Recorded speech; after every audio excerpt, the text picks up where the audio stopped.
there is actually two easier ways that they could go, or three if you include setting up a bank of their own. But there is a system whereby you become the master merchant. It's like a white label product, so everything is done for you, but they are able to then utilize the licensing capabilities that the agent themselves hold. Now, Red mentioned this. We've got several countries that have embargoes, including Iraq, Russia, China, etc. And there are very few companies that have the banking licenses or the licenses to be able to transfer money in and out. So as you quite rightly pointed out, Red, the card services then tend to be a little bit easier to deal with. So there are capabilities for companies to be given what they call a master merchant agency.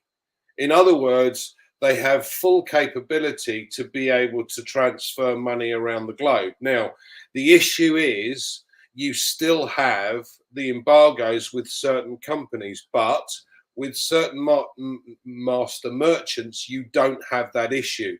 What you've got to also consider is that Visa and MasterCard are no longer accepted in Russia, for instance. Yeah, again, because of the embargo. So you have to find a different way to be able to transfer money across for them to be able to use. There's no point in putting on a Visa card if you can't go and use your Visa card in Russia. Doesn't make sense. So there has to be another way. So, you know, we have a lot of customers and early birds from Russia, within Russia. I've got a couple of guys that I know that are actually Brits that live there. And they're finding difficulty or have had difficulty making the payment, for instance, to be able to pay for OCONNECT. So that's one system or one way of doing it, a master merchant agency with everything provided and total control of the system at the same time.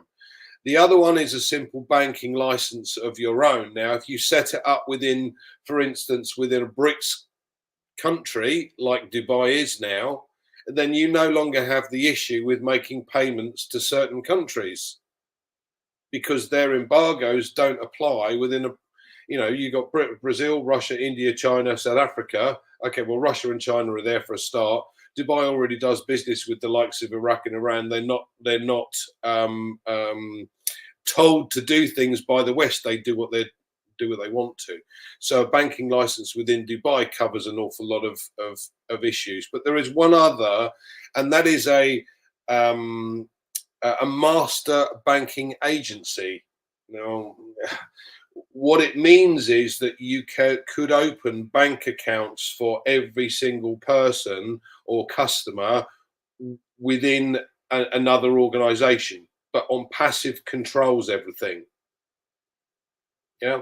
So they would control the income and outgoing of those. So for all affiliates, for instance, they could have 1 million accounts for all of the affiliates. Money could go in and out of those accounts, and you just simply transfer from one account to another.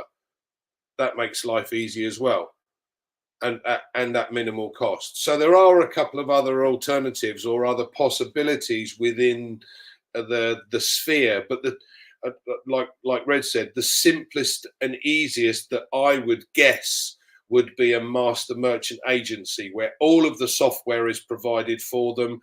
They have the capability to be able to do card services for certain countries and transactions outside the norm for certain countries that have issues. Excuse me, I've got the same problem as Red. That to me would make sense.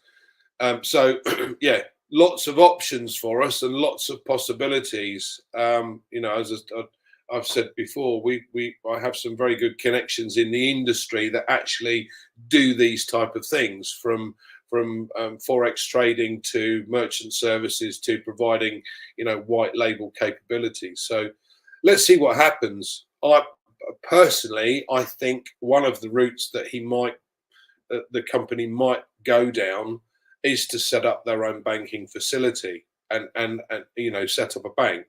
A banking license generally takes about 14 months to acquire, but with the connections that they have in Dubai, I wouldn't have seen that as a problem.